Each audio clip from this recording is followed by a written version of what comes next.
Alors, la dernière fois, on était revenu sur la notion de désir. Est-ce que le désir est compatible avec la pensée juste? Parce qu'on est toujours dans la pensée juste qui suit la vue juste. Parce que quand la vue est juste, elle est une percée soudaine, en anglais on dit insight, dans la réalité.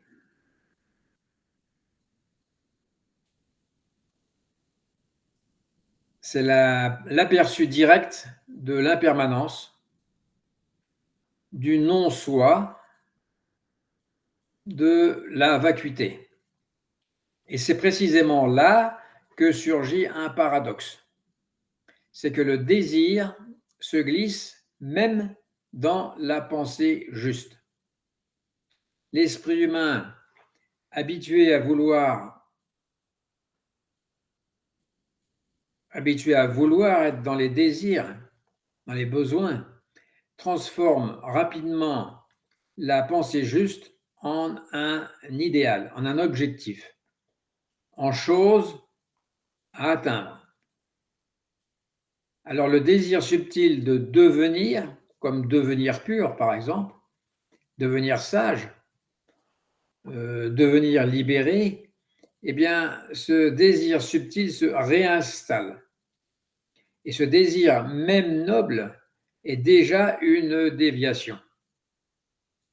Car toute pensée qui naît d'un désir de transformation porte encore la marque du moi, du je, de l'ego.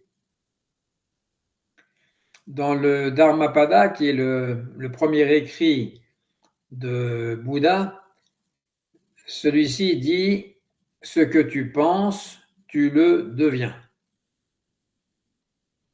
Si la pensée s'enracine dans la soif,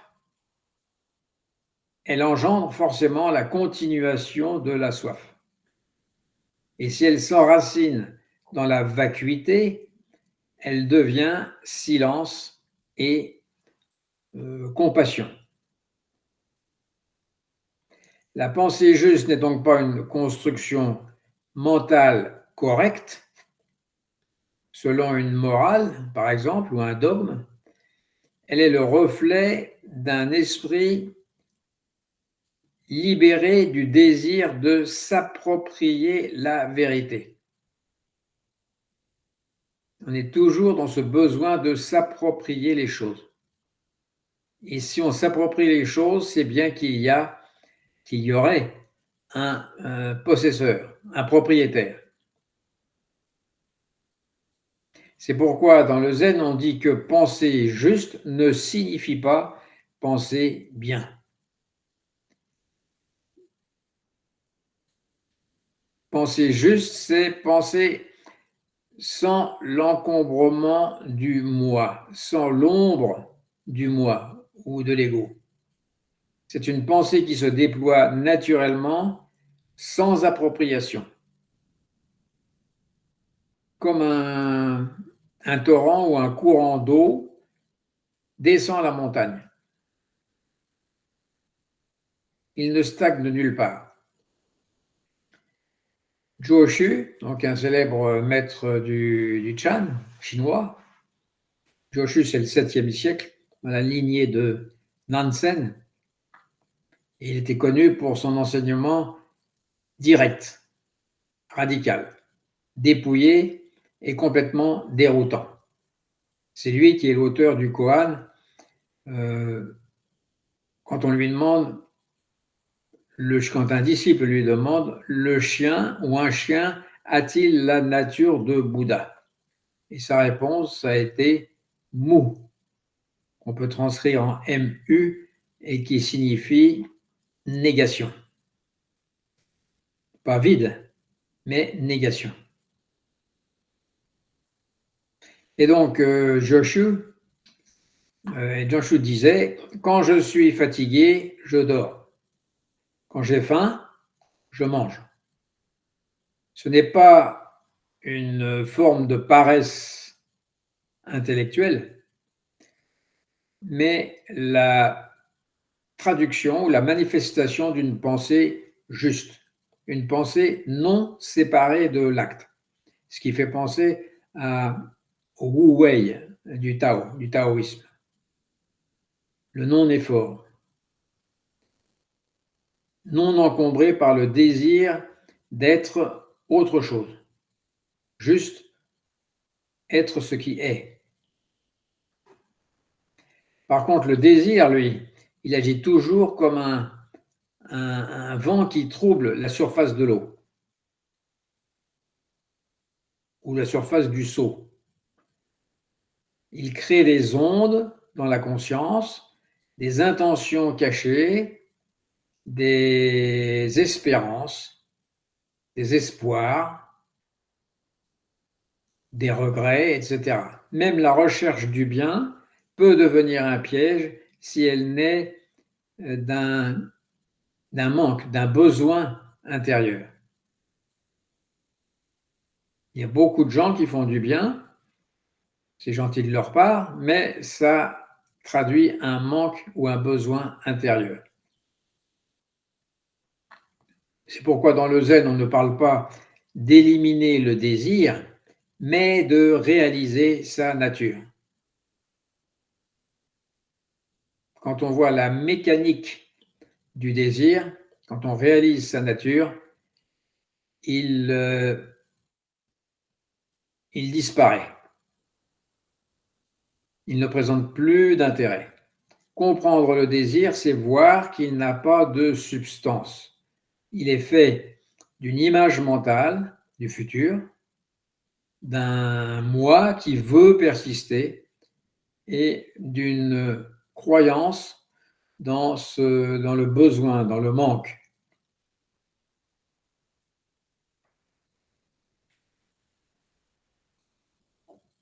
Et quand on médite, eh bien, progressivement, on découvre que le désir est une pensée parmi d'autres pensées, une onde passagère. Seulement, cette onde passagère, l'ego le nourrit en lui donnant une importance qu'il n'avait pas. C'était juste une simple pensée. Mais à force de le nourrir, on lui donne une importance et on le transforme en ma volonté, mon choix. La pensée juste consiste à ne pas s'identifier à ce mouvement. Elle voit le désir surgir et disparaître sans y ajouter le commentaire.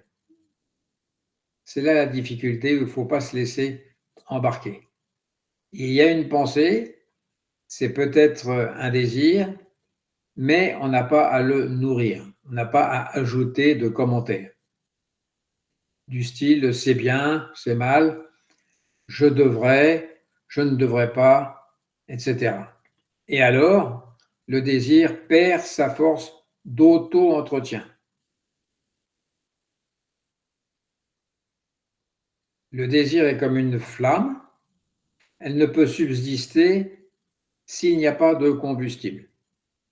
Si on ne la nourrit pas de pensée, le désir s'éteint, la flamme s'éteint d'elle-même.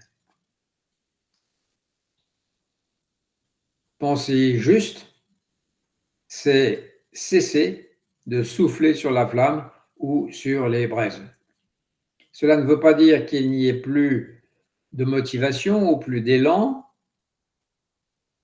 plus de motivation naturelle, mais que cet élan ne vient plus d'un moi séparé.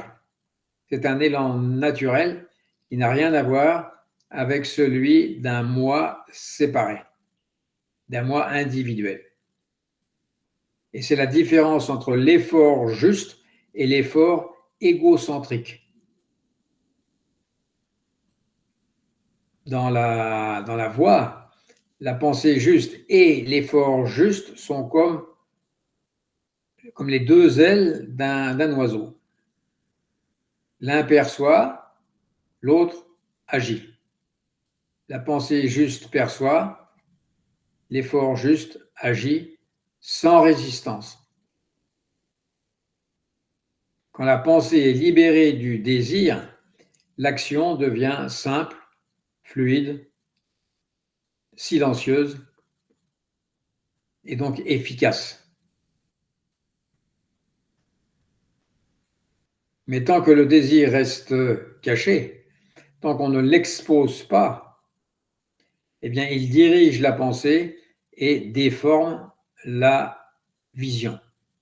Mais dès qu'il est vu, il disparaît de lui-même. C'est comme s'il avait honte. Il se dissout.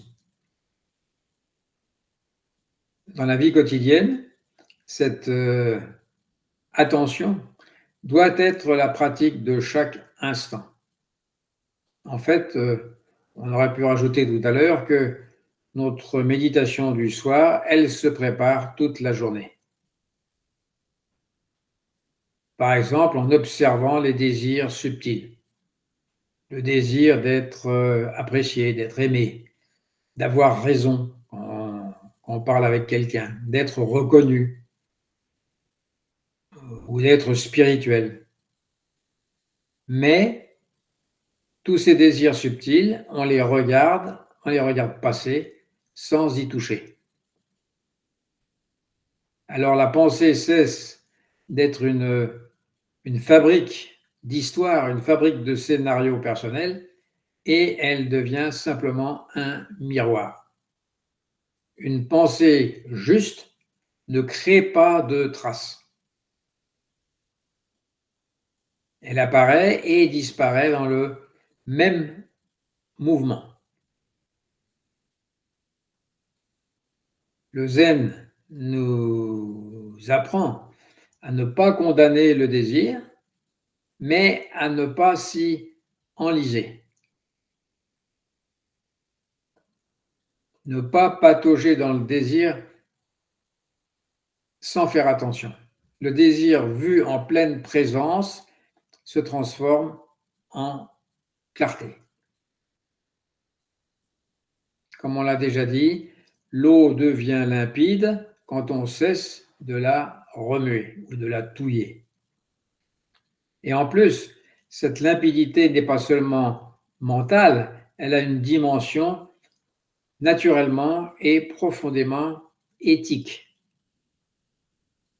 Quand la pensée naît d'un esprit qui ne désire pas, elle est naturellement compatissante et naturellement bienveillante. Ce n'est pas la compassion d'un bienfaiteur qui voudrait en tirer quelques profits pour son ego, mais une compassion spontanée, une pensée juste ne cherche pas à aider. Elle ne cherche pas à aider son prochain. Simplement, elle aide. Point.